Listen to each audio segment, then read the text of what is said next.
Good morning, everybody. My name is Luis Orozco. We're going to speak today about how to look after our mental health. I'm going to introduce myself, but before I do that, I want to speak a little bit about the agenda. The specific things that we're going to discuss is what is mental health, what are the most common mental health issues we're seeing today, what are the most common effects from not seeking help, and the benefits of seeking help, as well as when to seek professional help. A little bit about me. As I mentioned, I'm Dr. Luis Orozco, and I've been in the mental health field for quite a while, since 2005 in various capacities. So that's a bit of years. And a lot of work has been as a therapist, social worker, case manager, and working in various angles, working with people with mild to moderate symptoms to very severe and chronic symptoms as well. I'm also currently the executive director of Whittier Counseling Center. We're in the city of Whittier in California, and we serve individuals and families, providing them with mental health support, emotional support, and both at an individual level and group level. So yeah, that's about me.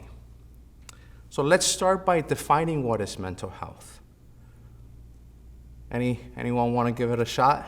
What is mental health? I'll let you know. Mental health is a state of well-being. It's a state of well-being. It means that our emotions are, we're feeling good emotionally. Usually when we have good mental health, our mind, body, and spirit is in harmony. Feels good. People with good mental health tend to be very productive. They are able to manage stress very well, and they're pretty good at connecting with others. When our mental health is affected, it's quite the opposite. It's difficult to manage our stress, it's difficult to connect with others, and be productive in society. Mental health issues affect millions of people, and it impacts more people than what some of us think. It is said that 1 in 5 individuals suffer from a mental illness. 1 in 5. Think about this. That means that if you're part of a family of 5, at least one of you is going to be dealing with a significant mental health issue. So it is a problem. And we are seeing it more now with everything that's happening in the world. Hence why it's very important to us really understand how mental health works.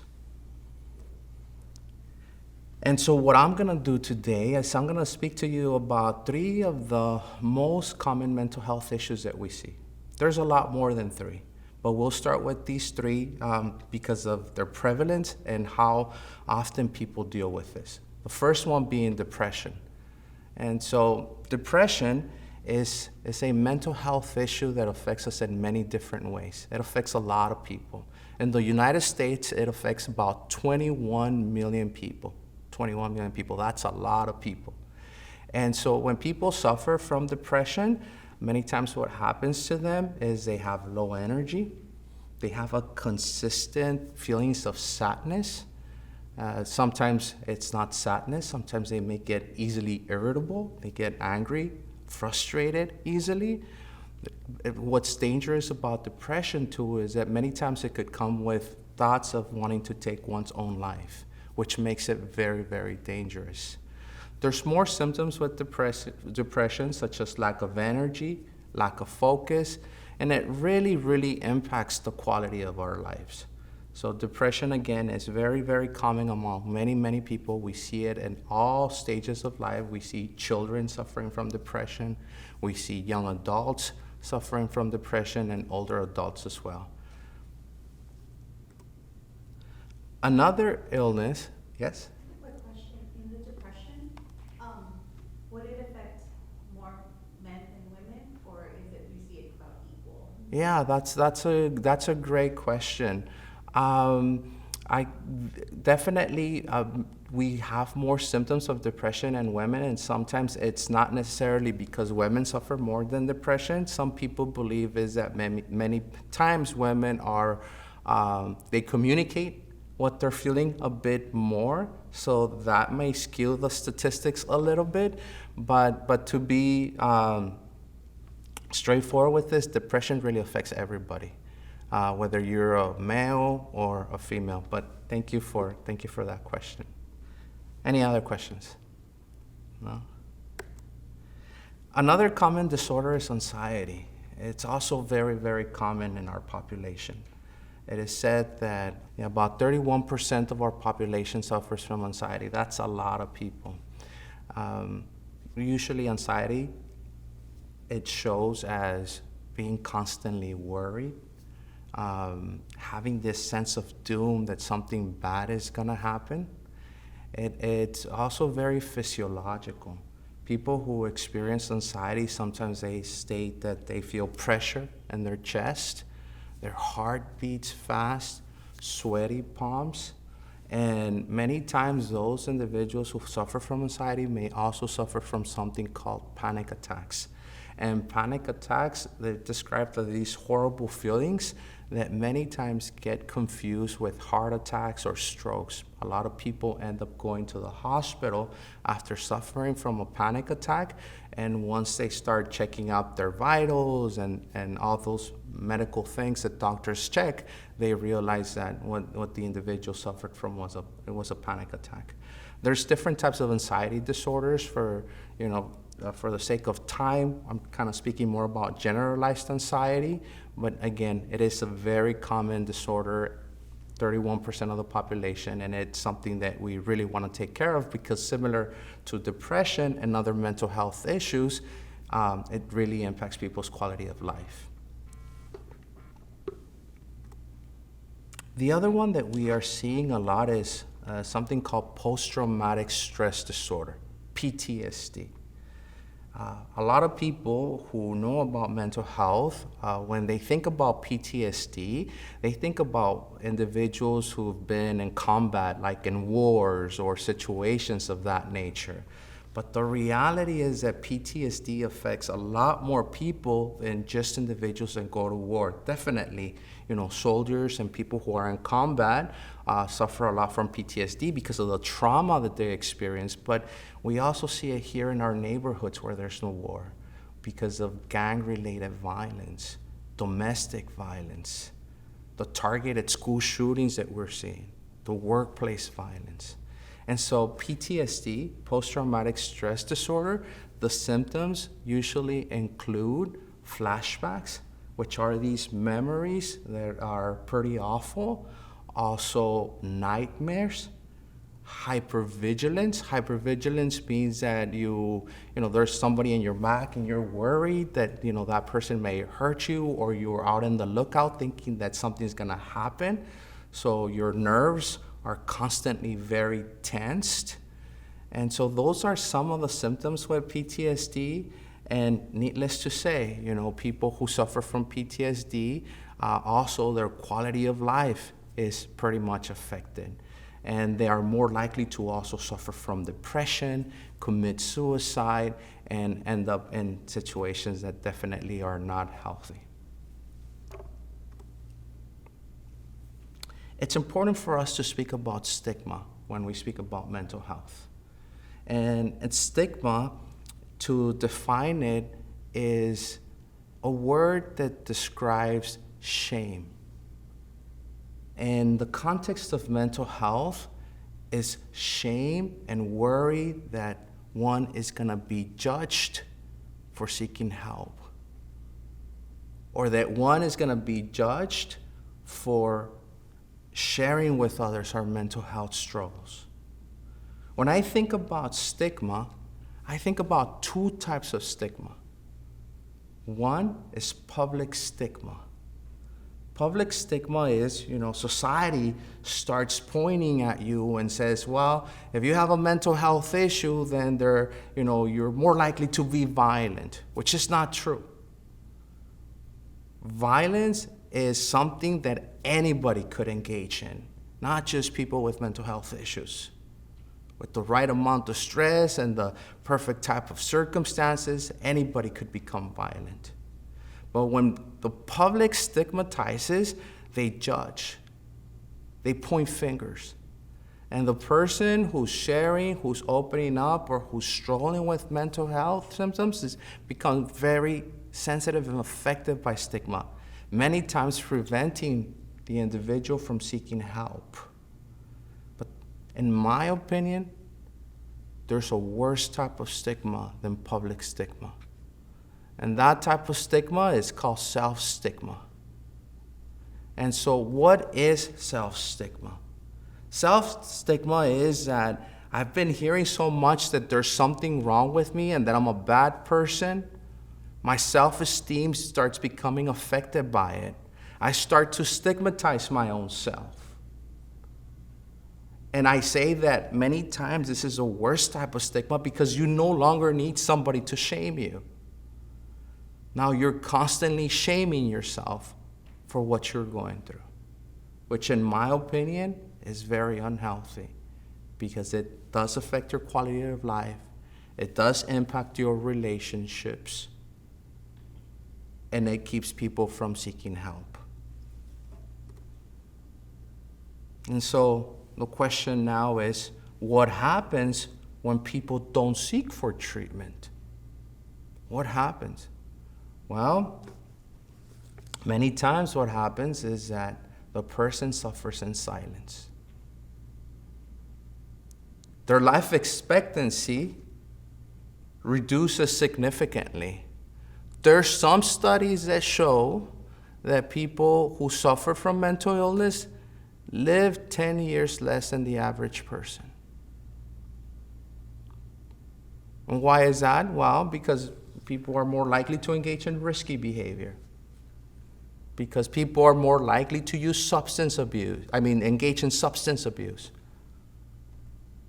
We know that stress is something that affects our immune system, and so we're more likely to get sick. And so, hence why it's important for us to have this conversation and really speak about the importance of mental health and getting help. So now here's a question to you. How do we maintain a positive mental health? Is there a way? Is it only through mental health treatment that I could maintain a positive or a healthy mental health? Well, I'm going to give you practical advice. There's 8 ways that if people engage in these 8 dimensions of wellness, their quality of life goes to a whole nother level. It goes to a whole nother level. And so these 8 dimensions of wellness you come from a federal program called SAMHSA, which is the Substance Abuse of Mental Health and Administration, something along those lines. And there's been lots and lots of studies that speak about the benefits of these 8. And so I encourage you that as you're hearing these 8, you ask yourself, how am I doing in these areas? How am I doing in these areas? And so I'll start with the first dimension. The first dimension is called the physical dimension. There's 3 pillars for you to focus on that physical dimension. One is exercise. We as human beings have been hunters and gatherers for thousands of years. Our bodies are designed to be physically active. And it's not till the blink of a second that we are in front of computers, sitting for hours and not having lots of movement. And so, because our bodies are not designed to be sitting down all the time, if we are not physically active, it affects our mental health. There was a pretty interesting study where they gathered a group of people who were dealing with mild to moderate depression. And they divided this group into 3 subgroups. In one of the groups, they provided them with antidepressants. So these are medications that help people deal with depression. To the other group, they said, okay, what you guys are going to do, you guys are going to engage and physical exercise. And the third group, what they did, also known as the control group, they said, no medication, no exercise. We'll see how you do on your own. Well, to the surprise of the researchers, they found that the people who were exercising were getting the same, if not more, benefit than the people taking antidepressants. Now, I'm not here to say that people shouldn't take medication. We are speaking about individuals who had mild to moderate depression. Sometimes depression could be so severe that medication becomes a very good option. But what I'm saying is that exercise can make the biggest difference on how we feel. When we exercise, our body releases these chemicals called dopamine, endorphins, and serotonin. What is dopamine? Feel-good chemical. Beautiful. It's a chemical that helps us feel good. But here's an interesting thing about dopamine. It not only helps us feel good, but it helps us stay motivated. People with low levels of dopamine, they're unmotivated. They don't want to do things. Hence, we see many times that people who suffer from depression lack energy, lack motivation because there's low levels of dopamine. When people exercise, dopamine level goes up. So we're more likely to have energy, to feel motivated, and to feel good. So thank you for, stating that. The other chemical that is crucial in our mental health is endorphins. And endorphins, similar to dopamine, is a chemical that we naturally create that helps us feel good, like dopamine. But here's an interesting thing about endorphins. Endorphins are also painkillers. So if we don't create healthy levels of endorphins, what will happen is you'll be more achy. My neck, my back, my head.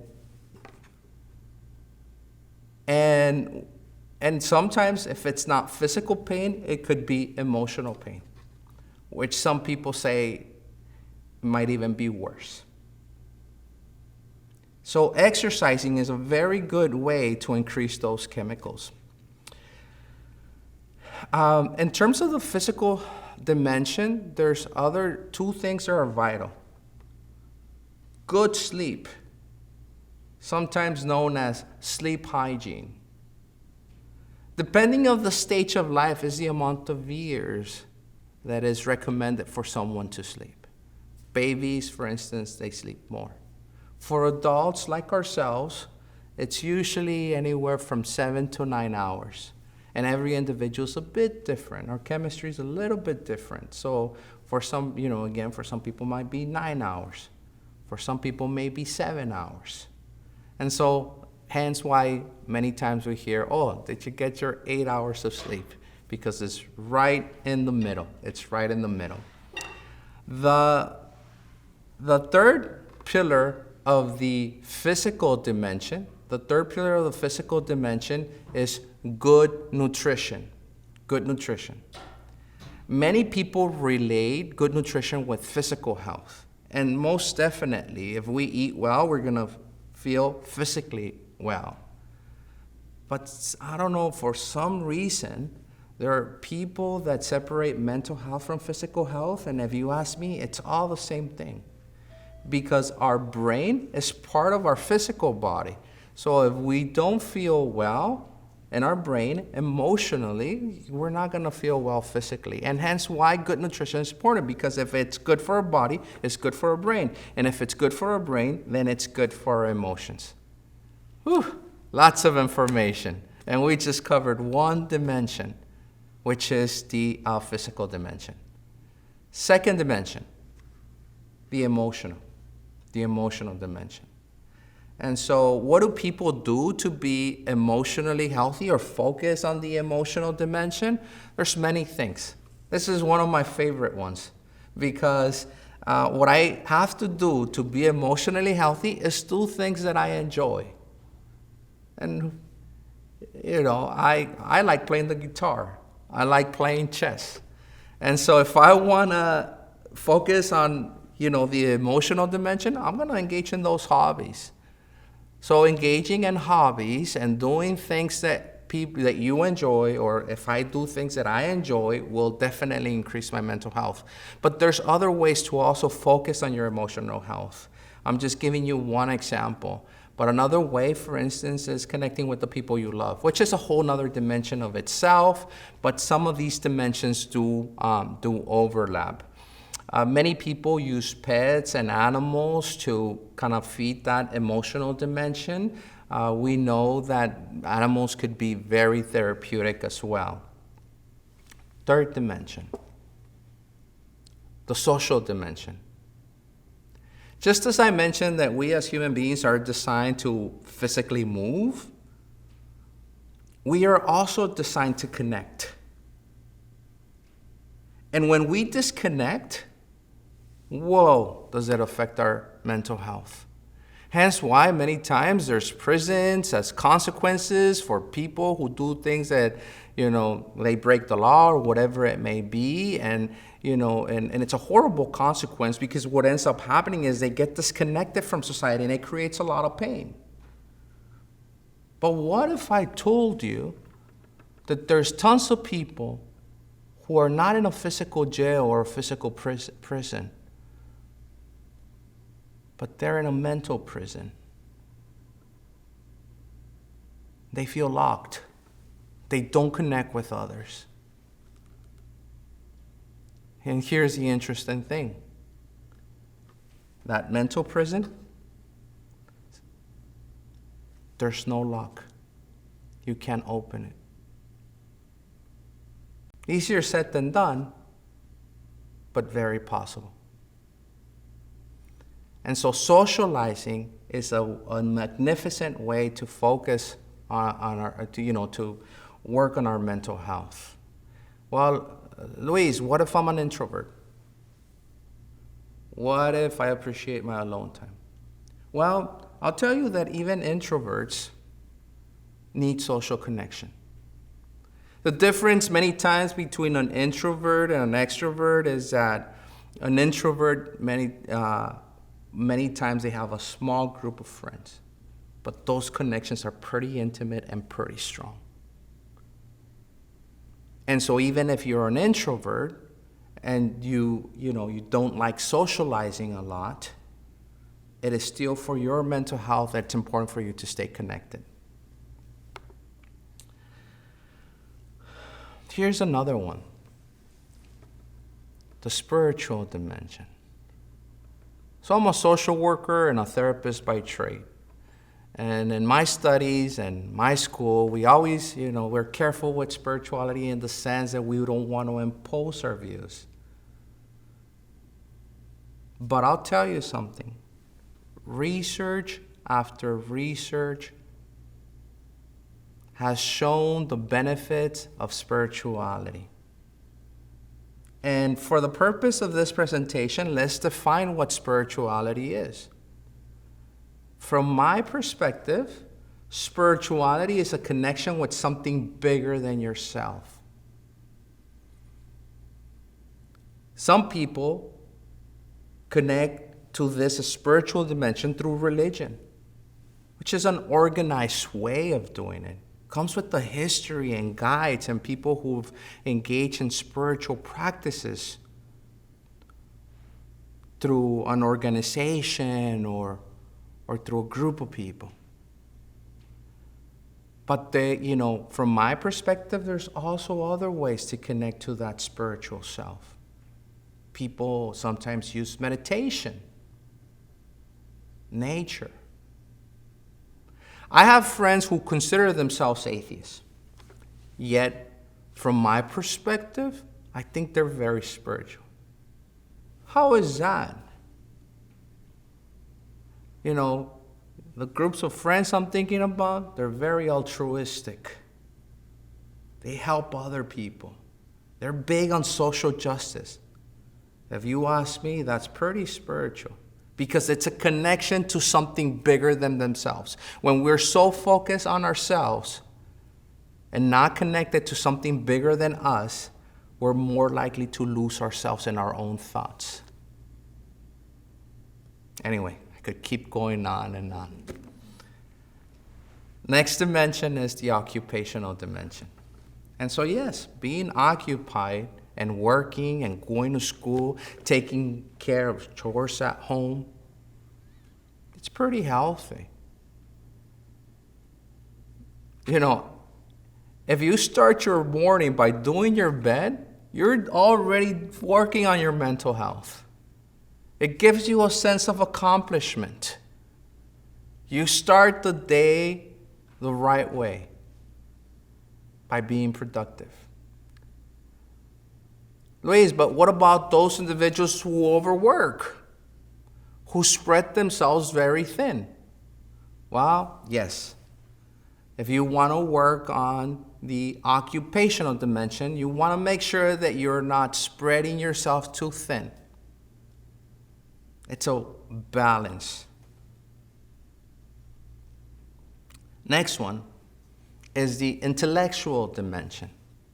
This is an interesting one. Many years ago, the belief was that people will start dying from the moment they were born. What? Wait, explain to me this, Luis. I tend to get a little animated here. What do you mean that we start dying from the moment we're born? Well, as we age, we have these things called brain cells, and these brain cells have life expectancies. And so the older that we get, these brain cells die quicker, and they regenerate at a slower pace. Yet, we found through research that people who focus on learning the intellectual dimension, it's almost like the brain recognizes the new information that's coming in. And as that it recognizes this information, it sends signals to the brain and to other part of the body saying, regenerate those cells. We need them because there's new information coming in. So it seems like we found the fountain of youth that we've been looking for a while. If you want to stay young and you want to stay mentally healthy, learn. Stay curious. Next one, the environmental dimension. Another interesting one. Everything's interesting for me. In the environmental dimension, the idea here is that we as human beings spend a lot of times in various types of environments, some of which could be toxic. If I go to a house where there's domestic violence, where there's substance abuse issues, it's going to be a toxic environment. If I work in a place where, my boss is a super micromanager and there's a lot of tension and pressure and people are gossiping and, saying things behind your back or my back, then it becomes a toxic work environment. And so the suggestion here is identify those environments. And when you identify those environments, if you can, stay away from them. If you cannot stay away from them because it's your job and you depend on the job to survive, or it's the home that you go to and for whatever reason you can't disconnect, limit your time there. Use your own energy to make that environment a bit more positive. Use your own energy, Luis? What? Are you giving me this new age type of stuff? No. What I mean is come with a positive attitude to the environments that you spend time in. Come with a smile. Smiles are contagious. Just like toxicity is, good attitudes are also contagious.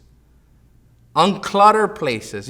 Cluttered places have a lot of impact on how we feel.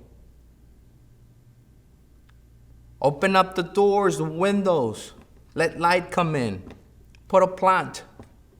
There's many ways to make unhealthy environments a bit more healthy. And the last dimension here is the financial dimension. And many people, sometimes don't connect financial health with emotional or mental health. But the reality is that those two are very connected. If I don't have my finances in a way that are manageable, I'm going to be overly stressed. I'm going to lack resources. And my mental health is going to be affected. We know that when we've seen in our society like recessions or, crashes in the stock market or things along those lines, there's people that commit suicide, families that are broken.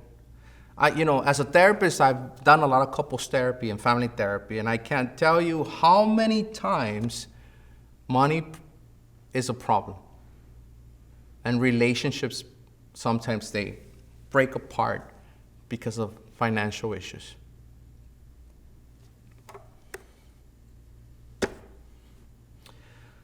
Yeah, so we spoke about how to stay emotionally healthy. Now we're going to go back to, treatment and how important it is to get treatment. But here's a sad statistic. Over half of the individuals, over half of the population with mental health issues are not getting any treatment. And for those who are in treatment, it usually takes them about 11 years from the moment they start with the first symptom to the moment they get help. 11 years. Why is that? Well, we spoke about stigma, public stigma, self-stigma. We also, have the issue of lack of resources. Unfortunately, our mental health field is not the best at this moment and needs to improve. And yes, our politicians play a big role in this, but we as a community also play a big role.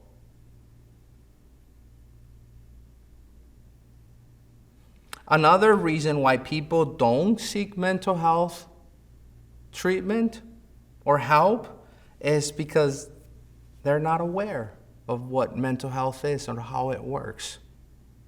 So lack of awareness, and hence why these presentations are valuable.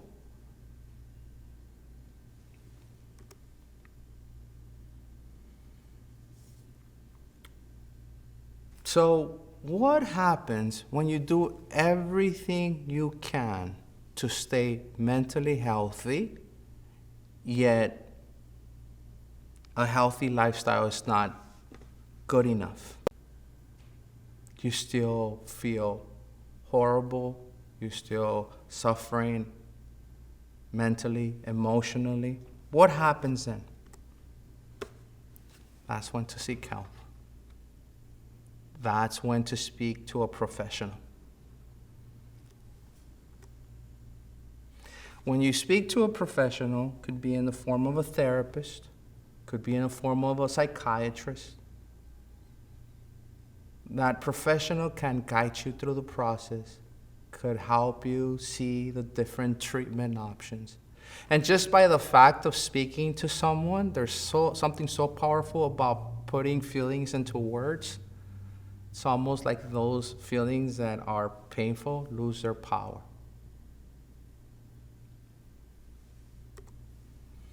So these are questions that I encourage you to ask yourself to see if you should consider speaking to a professional.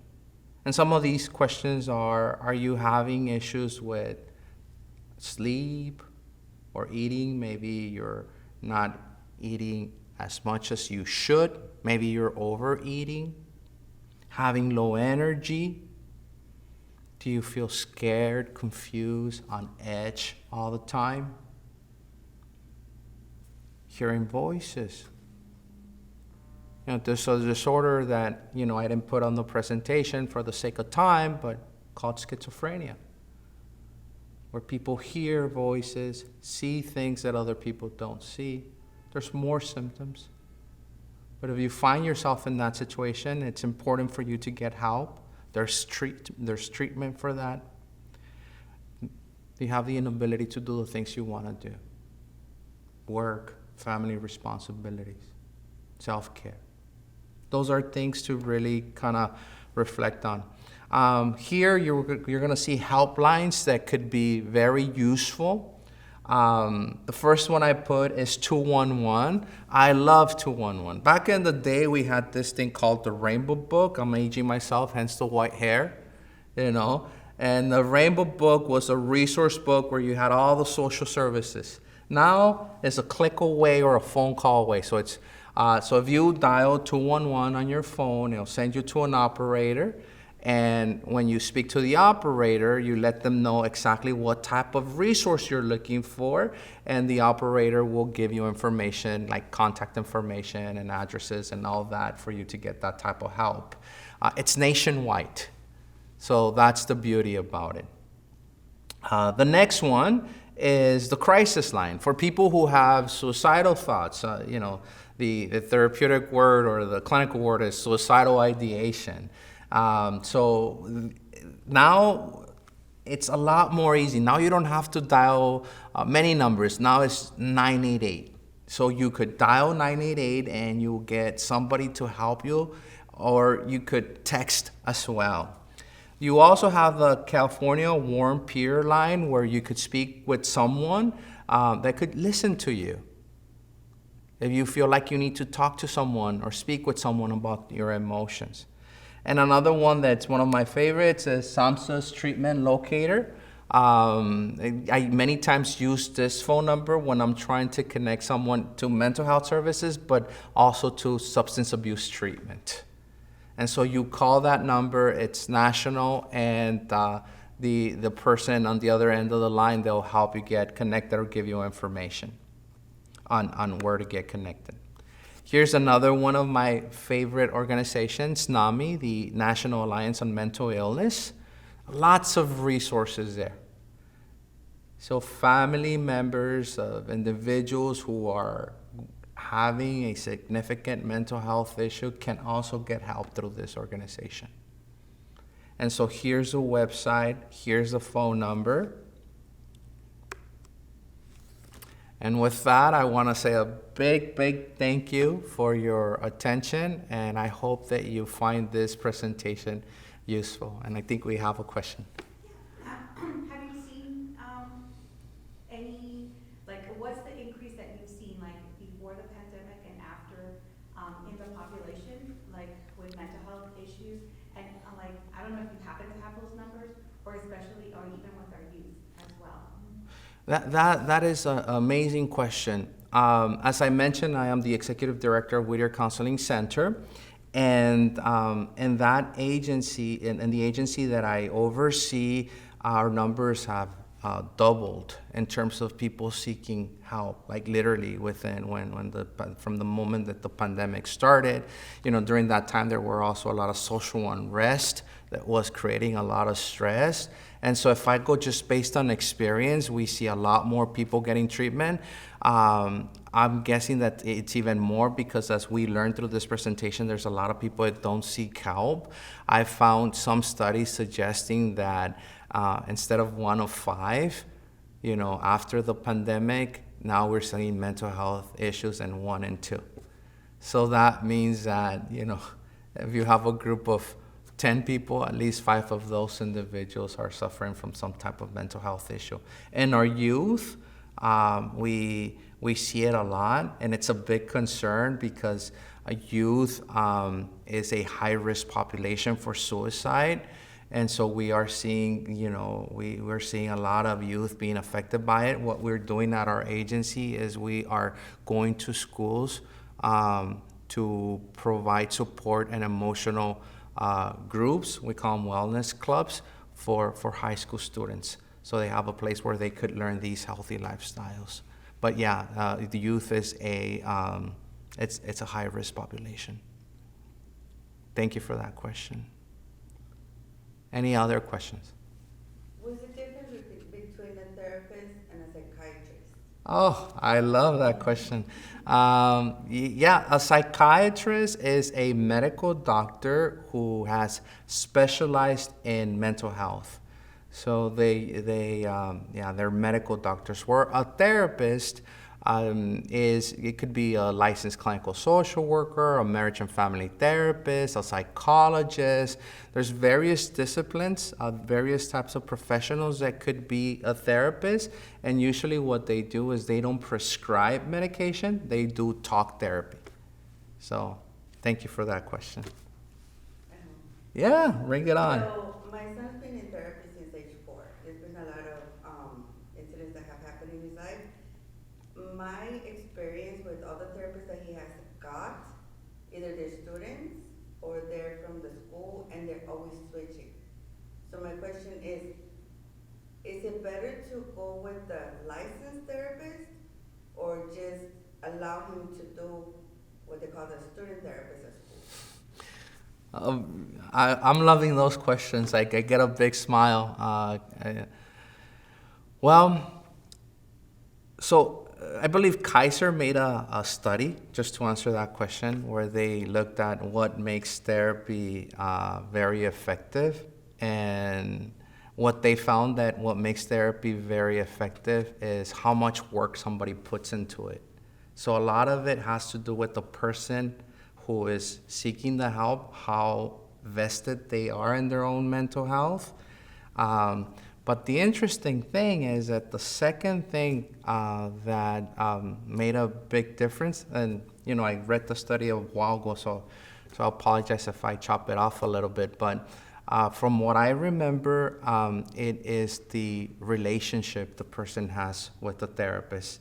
Not whether the therapist has a license or they don't have a license, but it's just the connection that they made. So if the therapist has a good therapeutic connection with them, it's gonna make a big difference, because then the person is more likely to listen to the advice. And so that's a long way to say that I would be more concerned about the quality of the relationship between the person who's getting help and the professional than the licensure. Great question. Thank you. Any other questions? No? Sí se puede. We got this. Yeah. That's a Latino in me, but thank you again so much for your help. It's been an honor and a pleasure to be here with you all, and I hope again that you find this information useful.